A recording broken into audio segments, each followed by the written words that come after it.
দেবের জনসভা শেষ দিনের শেষ পর্বের প্রচারে জনসভায় ঝড় তুললেন দেব। যখন কোনো দল কোনো কাজ করে না তখন ধর্মকে এগিয়ে রাখে, কারণ আমাদের দেশে হিন্দু মুসলিম নিয়ে সব কিছু করা যেতে পারে।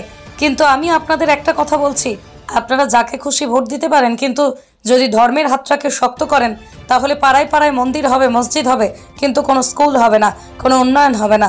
শুভেন্দু অধিকারী প্রসঙ্গে বলেন, যখন একটা দল আর একটা দলকে ভয় পায় তখন অন্য দলের উচ্চপদস্থ নেতাদেরকে আক্রমণ করে।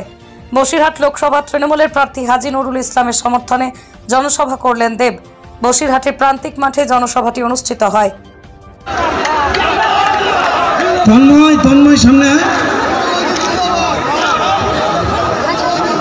এই মানুষ প্রমাণ করে দিচ্ছে আগামী লোকসভার ভোটে 1 জুন আমরা শহর থেকে কাউকে ছোট করতে লাগে না।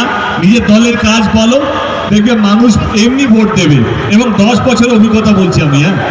2014 নির্বাচন লড়েছি আমি, 2016 বিধানসভার জন্য লড়েছিলাম মানে দলের হয়ে প্রচার করতে গিয়েছিলাম, এবং 2021-এও দলের হয়ে প্রচার করতে গিয়েছিলাম, 2019-এও লোকসভাতে নিজের জন্য এবং দলের জন্য প্রচার করতে গেছি।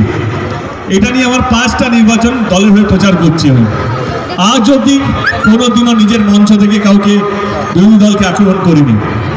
এই কারণে বলছি, কারণ যদি দল কাজ করে, যদি সত্যি যেই দল ভোটের আগে প্রতিশ্রুতি দেয়, জেতার পর যেই প্রতিশ্রুতিগুলো রাখে, তাহলে সেই দলকে অন্য কোনো দলকে ছোট করতে হবে না। আমি আমার দলের কিছু কথা আপনাদের সামনে রাখবো এবং বাকিটা আপনাদের উপরে ছেড়ে দেবো। আর মাত্র একটা দিন, কালকে দিনটা, যেটা বলছিলাম, আমাদের দল গত 13 বছর ধরে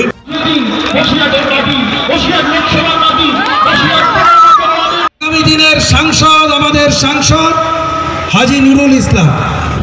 এবারে আমি বরণ করে নিতে বলবো বসিরহাট সাংগঠনিক। আমি প্রত্যেককে বলবো এই ছবিটা দিয়ে বসিরহাটের তরফ থেকে আমরা দাদাকে বরণ করে নিলাম।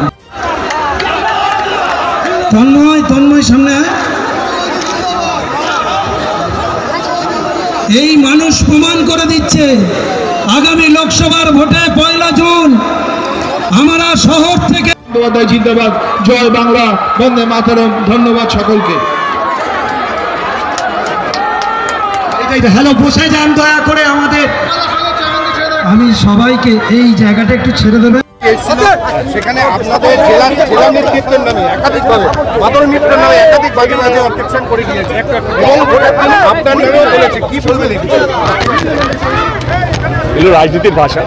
যখনই কোনো রাজনীতিক দল ভয় পায় তখনই বেশি আক্রমণ করতে শুরু করে, এবং উনি বুঝতে পেরে গেছেন যে এবারে তৃণমূল কংগ্রেস 2019-এর থেকে অনেক বেশি মার্জিনে জিতবে, অনেকগুলো বেশি সিট পাবে। সেটা আমরা 4 জুনে আমরা সবাই দেখতে পাবো।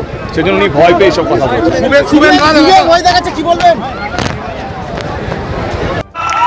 সংবর্ধিত করুন সবাই মিলে আমাদের মধ্যে।